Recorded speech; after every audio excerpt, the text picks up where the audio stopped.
कॉन्ग्रेंसी। कॉन्ग्रेंसी क्या होती है, तो मैंने आप लोगों को समझाने की कोशिश की कि अगर मेरे पास दो ट्राइंगल है और दो ट्राइंगल में एलिमेंट्स है, एलिमेंट से मतलब है उनकी भुजाएं, उनका एरिया, पेरीमीटर, परिमाप जिसको कहते हैं, height, median, inradius, circumradius, ठीक है। अगर ये सबके सारे एलिमेंट एग्जैक्ट अगर न्यूमरिक रूप से अगर सिमिलर हो जाए, बराबर हो जाए, एग्जैक्ट समान हो जाए, तो इन दोनों ट्राइंगल को कह देंगे एक दूसरे के लिए कॉन्ग्रेंट।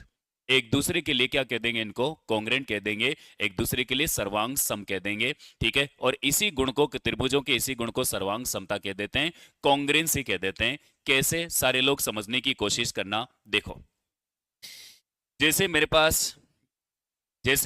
मेरे पास एक ट्राइंगल है, जैसे मैंने एक ट्राइंगल ले लिया इस तरीके से, इसका नाम है पी, इसका नाम है अपने पास पी,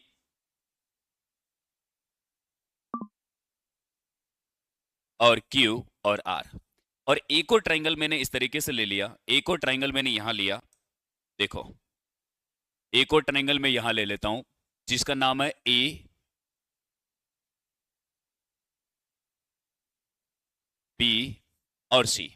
ये दो ट्राइंगल है, ठीक है ना, दो ट्राइंगल मेरे पास है, पी क्यू आर, और दूसरा ट्राइंगल है ए बी सी। इन दोनों ट्राइंगल में मैंने क्या कहा, इन दोनों ट्राइंगल में यदि, इन दोनों ट्राइंगल में यदि मान के चलो पहली जो भुजा अपने पास ए बी है, इन दोनों ट्राइंगल में से पहली भुजा, पहले ट्राइंगल की भुजा जो पी की है, इसमें ले लेते हैं पहली भुजा मेरे पास ए बी है, वो मान के चलो अपने पास पी क्यू के बराबर हो जाए। ए बी जो भुजा है वो पी क्यू के बराबर हो जाए।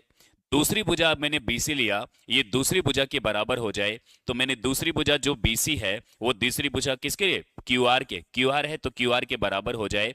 और तीसरी भुजा मैंने लिया PR AC, सॉरी, इसको मैंने PR के बराबर ले लिया, तो PC जो है, या फिर कह दो AC, उस वाले में कौन से ट्राइंगल में कौन सी भुजा है, AC, ये अगर PR के बराबर हो जाए, तो देखो PR के बराबर मैंने कर दिया, तो इन दोनों ट्राइंगल में अगर तीनों भुजाएं एग्जैक्ट बराबर हो जाए, इन दोनों ट्राइंगल में अगर जो तीनों भुजाएं आपस में बराबर हो जाए, अगर भुजाएं से ही काम नहीं चलेगा, अगर मान के चलो इसका जो एरिया है वो A1 है और इसका जो एरिया है वो A2 है, तो मैं इन दोनों का एरिया बराबर कर दूं, A1 इक्वल टू मैंने A2 कर दिया, ठीक है। इसका पेरीमीटर मान के चलिए P1 है, तो मैंने P1 इक्वल टू क्या कर दिया, P2। इसका पेरीमीटर P1 है और इस वाले ट्रायंगल का एरिया P2 ले लिया।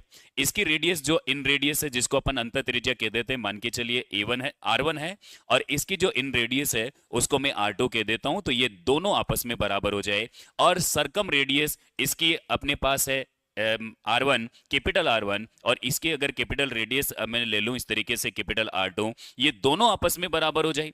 पेरीमीटर्स को अपन ने बराबर कर दिया, और इसकी जो हाइट है, इसकी हाइट मान के चलिए अपने पास H1 है, और इसकी हाइट अपने पास इस तरीके से S2 है। अगर मैं इन दोनों की हाइट भी अगर मैं बराबर कर दूं, तो देखो इन दोनों ट्राइंगल्स में जितने भी एलिमेंट्स अवेलेबल है अपन जानते हैं क्या क्या हो सकता है, तो भुजाएं हो सकती है, एरिया हो सकता है, इनका पेरीमीटर्स हो सकता है, परिमाप हो सकती है, दोनों त्रिज्याएं हो सकती है, हाइट हो सकती है। एक और लिख देता हूं मैं इस तरीके से, मान के चलो दोनों की मीडियन M1 और M2 है, तो दोनों की मीडियंस भी आपस में बराबर हो जाए।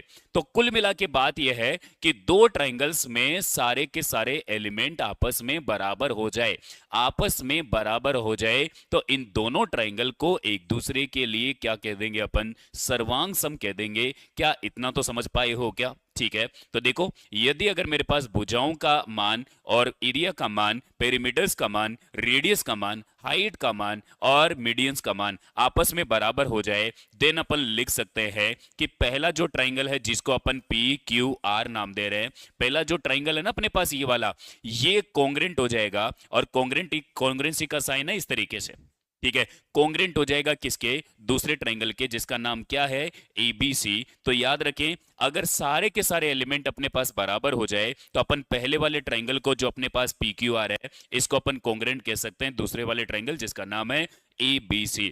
तो क्या कॉन्ग्रेंसी की परिभाषा आप लोग समझ पाए हैं क्या?